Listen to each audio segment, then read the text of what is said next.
Dog Vlog. Well guys, last month I received the $20 milestone on Patreon. Oh, I've dipped back down to 10 now. And you guys are due for some kind of bike review. Yeah. This is probably going to go one of two ways, both of them south. But, hey, I'm filming. Do you want to be in the shot? And I am going to try to do a review of E.T. the Extra-Terrestrial. Oh, Jesus. Let's do it. Whoa! I have to put the garage door down. Okay, and we're off. It's been a few years since I've been on a bike. Actually, I'm riding my mom's, and I am very concerned that my microphone is going to fall off during this. So, E.T. is the 1982 film. How do you change gears? E.T. is the 1982 film from Steven Spielberg about, it's a sci-fi movie about a boy and his alien. Huge success, made I think about $800 million at the box office. Dethroned Star Wars as the highest earning film internationally. Though throughout most of my childhood it seemed like everybody was mentioning Star Wars as a big movie. I believe this is because it had retained the most money made in America, whereas E.T. it was nationwide. So, Star Wars is bumped off by a Steven Spielberg movie, and then Steven Spielberg bumps off his own record with Jurassic Park. And yeah, so that's that. The movie made a lot of money. So, actually, you know what? I'm gonna have to get to the light here, and then once I cross the street, I'm gonna try to really get into the review. I can see that any kind of bump just violently shakes the GoPro, and the mic I have on top of it is probably gonna fall off, and this, if this does not work out, this could be my last review. I kid you not. Shit. This is a bad idea. This was a bad idea. I can see this being the review that breaks the channel, guys. This is probably not going to work out for anybody.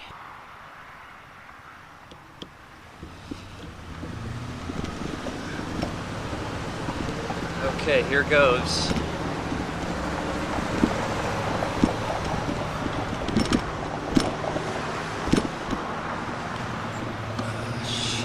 So during the whole review, we're probably going to be getting Mike in the shot if it doesn't fall off completely. Yeah, so movie starts out. It's nighttime. These guys, these aliens, are in California, and they're collecting plants. And we see that they have some unique traits. They're little squat midget guys. And they have some kind of connection with the plants or life, for that matter. And their spaceship is about to head off because some guys have showed up, some government guys. Mostly we have like this guy with a keychain, and he stays out of the shot. Many adults in this, aside from the mom for most of the movie, like the mom is one of the few adults we connect with. Man, I'm gonna lose a microphone. They're out of the way in the sense that their faces are cropped out of. I can see every bump that's going to cause this to fall off. This is nerve-wracking. We see that their torso down, usually their feet, you know, kind of like in Peanuts, wah wah wah wah wah. That's the way adults are framed here because we want to keep this from the kids' perspective. So these guys show up, they're government officials. And E.T. runs off, doesn't meet up with his family, his pals, whoever was on the ship with them. They're all the same species. And he gets separated from them. And it's a little wonky Even the opening shot of the movie, we can kind of see that there is like a matte painting, but it looks like it's on canvas or something. Like there's wrinkles, almost like a sheet with stars on it. And then E.T. running off. I mean, you can kind of see he's pulled across on some wheels. It doesn't look like running. The POV shots are not bad. And the guy's chasing him. When he sets out, and he's out in the forest, when he exits the forest, I'm going to try to cross the street here. Whoa, jeez, that is not good. Oh, ouch. When he exits the forest and sees the homes down in the valley, and the guys chasing him, they get put in, and it's like a composite shot, and it looks pretty messy. These special effects in this film do not hold up as well as Blade Runner. Blade Runner was defeated by E.T. for the special effects Oscar. That was not just, honestly. Yeah, there are scenes in this that look fine. There are some that do not. I'm telling you, some of the smaller stuff was a little lazy. So E.T. is headed off into the valley. It's night. There's these kids. You see Thomas Howell here, I think, in his first role. He's one of the friends of the main family. These kids are playing like Dungeons and Dragons. They've ordered pizza. They tell this boy Elliot to go get the pizza.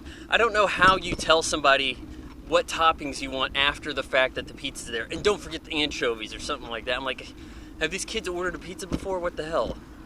So, that happens. He goes pick up the pizza, and he hears something in the shed behind him, and it's E.T. messing around it, and he sees it, gets kind of freaked out, tells everybody there's a monster.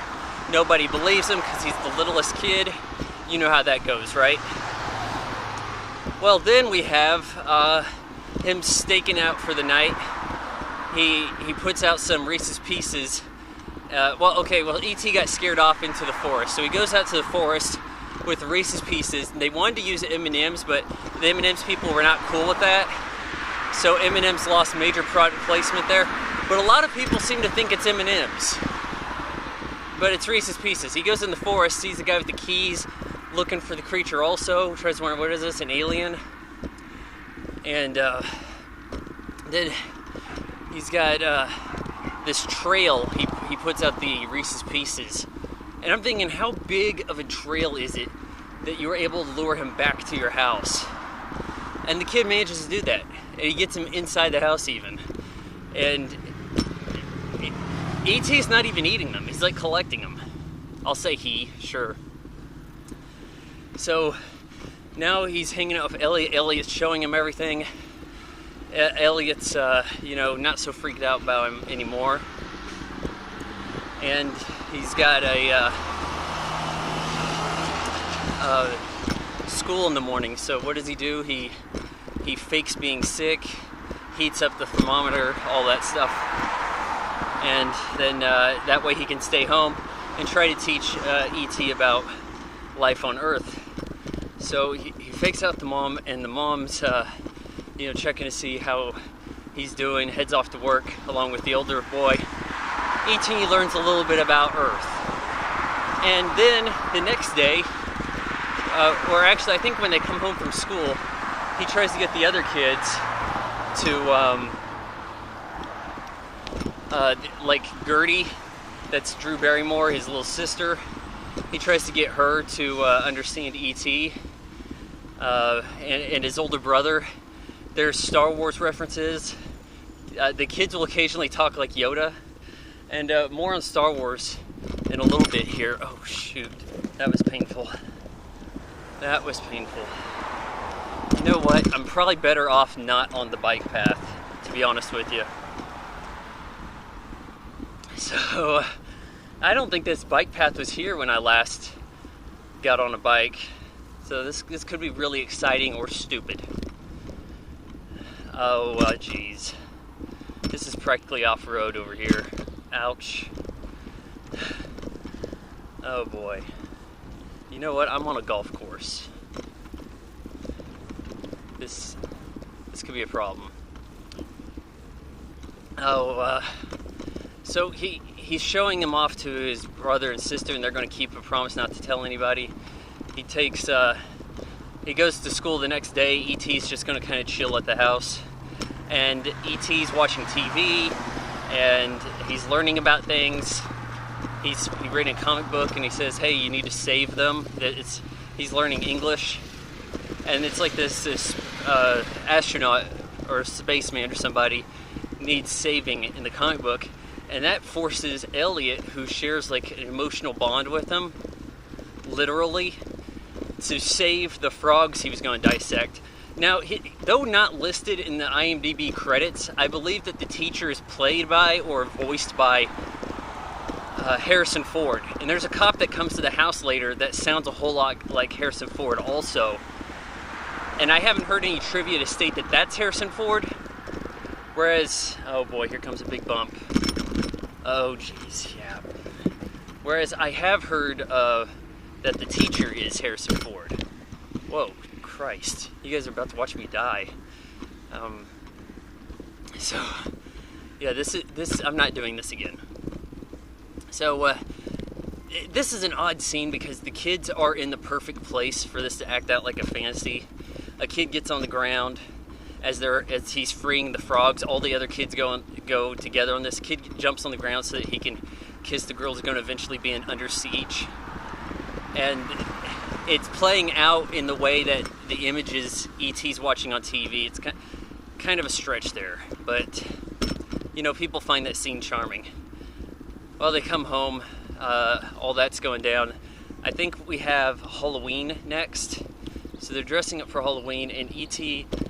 has talked about phoning. Oh gosh, there's a big bump.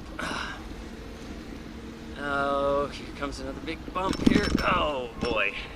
Still have my microphone. I'm kind of shocked. I hope it's still plugged in. Whoa. E.T. needs a phone home. Well, he builds a device, and they're going to put it out in the forest, and the cover to do this is at Halloween. They're going to have the mom think it's Gertie under a sheet. Gertrude, I guess, becomes Gertie in this case in California, 1982. And so there's that going on, and they're walking down the street, and they see a kid dressed up as Yoda. It's Halloween, you know, it's perfectly acceptable, I suppose. And with the E.T. walks over like it knows Yoda. And if you've seen Star Wars Episode 1, The Phantom Menace, you know that way in the background there is in the Senate scene. Hold on, I'm going to have to put the brakes on here because I don't want this shaking too much. In the Senate, there is, far in the background, E.T.'s race. So maybe a long time into this, Yoda and E.T. have shared the universe. E.T. has the ability to make things fly. He can heal stuff. He can make this flower plant work out. And we even have some, it probably was before this, we have the little girl Gertie was getting read a storybook, and it was Peter Pan, about if you do believe in fairies, clap your hands, make Tinkerbell come back to life. That's some foreshadowing. It's not trite foreshadowing. It's actually kind of clever because you don't really see that. You don't really see the circumstance for E.T. coming in advance. But anyhow, we have that situation where they go out trick-or-treating, get into the woods, and it's nighttime, and they do the flying scene. And that's why I'm on a bike, because the flying scene is one of the most memorable bits. They have a ride for it, I think at Universal Studios in Hollywood, and it looks pretty good. I think that they sort of stop motioned it, did some composite work, a lot of miniatures, and I would say it's a pretty successful, oh geez, here's a bump. I would say, it's a pretty successful bit, and, whoa, goodness. Oh. And that's the best special effects in the film right there. Well, Elliot wasn't keeping an eye on E.T. at night. They fall asleep. E.T. gets lost. Elliot comes home after police have been searching for him. He tells his brother Mike to go look for E.T. He has to find him. So Mike does, and he's like in a creek dying. It's like, wow, E.T., you couldn't manage for shit. So, oh man, there's little kids over here. I am concerned about how this is going down. So, we're just gonna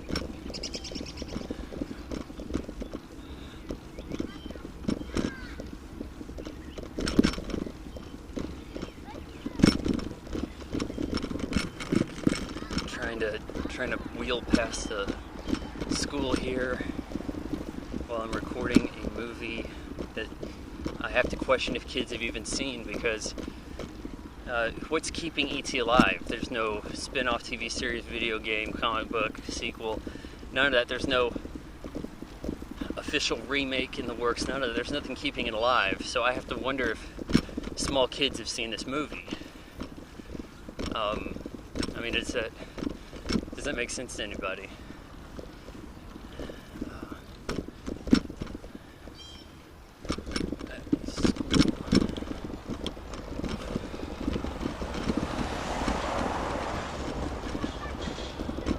Okay. All right, we are stretch.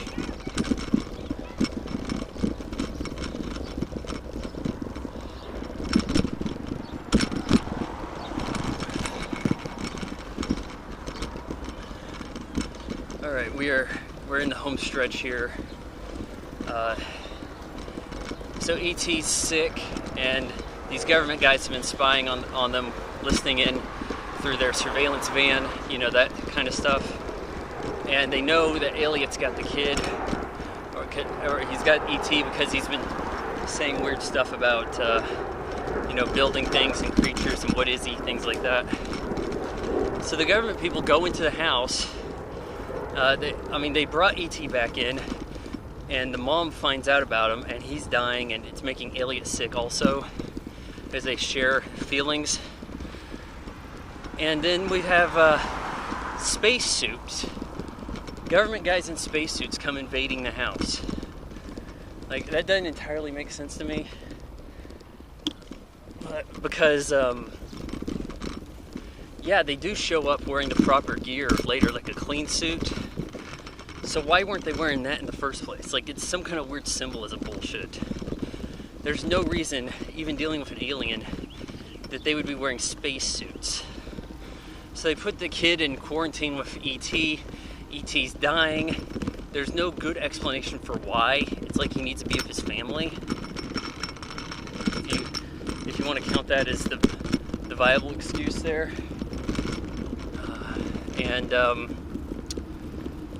Yeah, E.T. basically dies. Peter Coyote, the guy with the keys from earlier, shows up, and he's like, whoa, goodness sake. He's like, hey, I saw one of these guys when I was little too. I've dreamt about this and all this. So we don't know if he's like an adult version of Elliot, you know, curious or not. But he's certainly not the bad guy, and he's kind of shown to be bad until now. Well, they can't bring E.T. back to life, but it stabilizes Elliot. And so you get your sad E.T. death scene.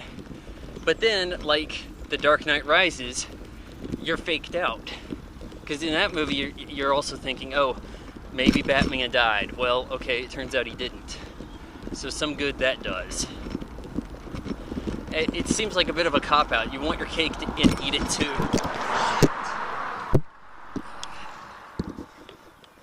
Man, we were so close. Luckily, the cord stayed on.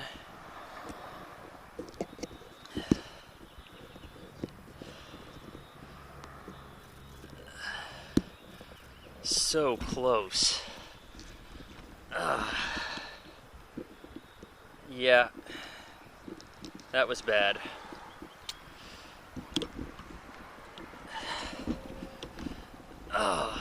You have your cake and you eat it too. E.T. dies, the microphone falls off, of course. And, Christ, I don't want that falling off while I cross this busy street.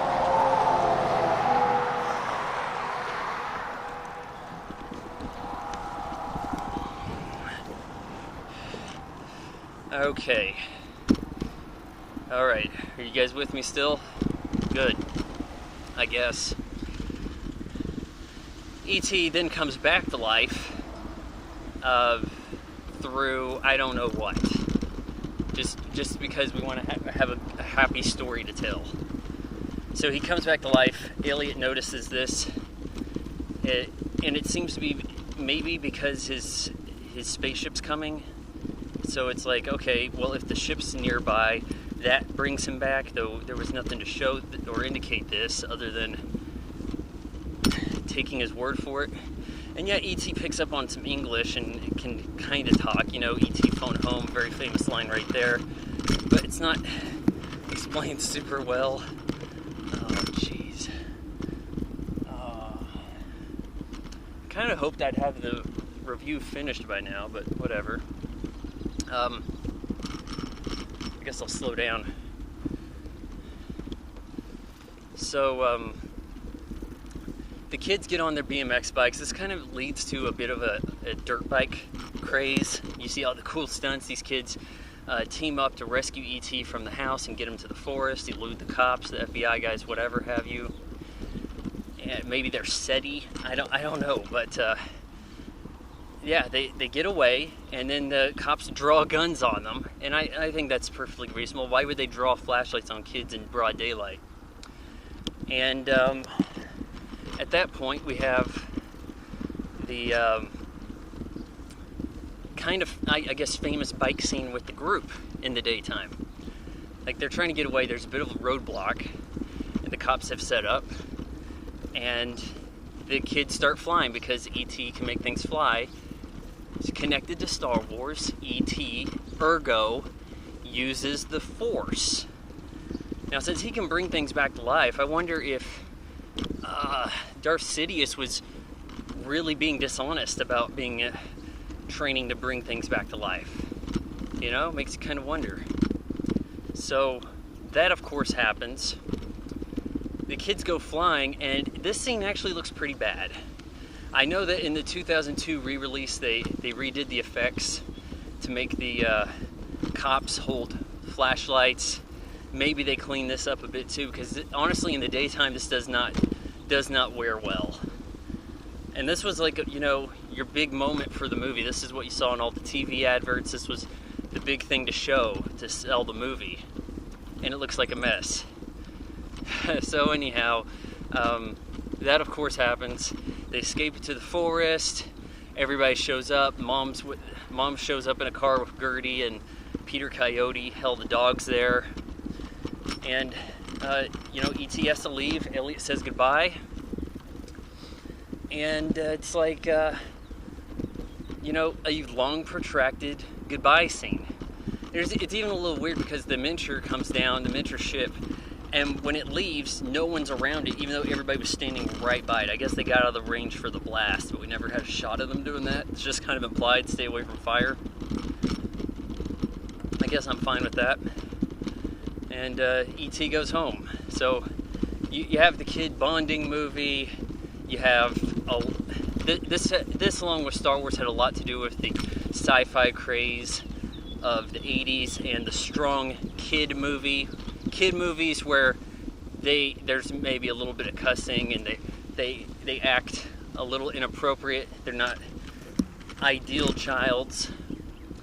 But back then you got kid movies that were actually good because there was a lot of money in making a good kid movie. Everybody was trying it.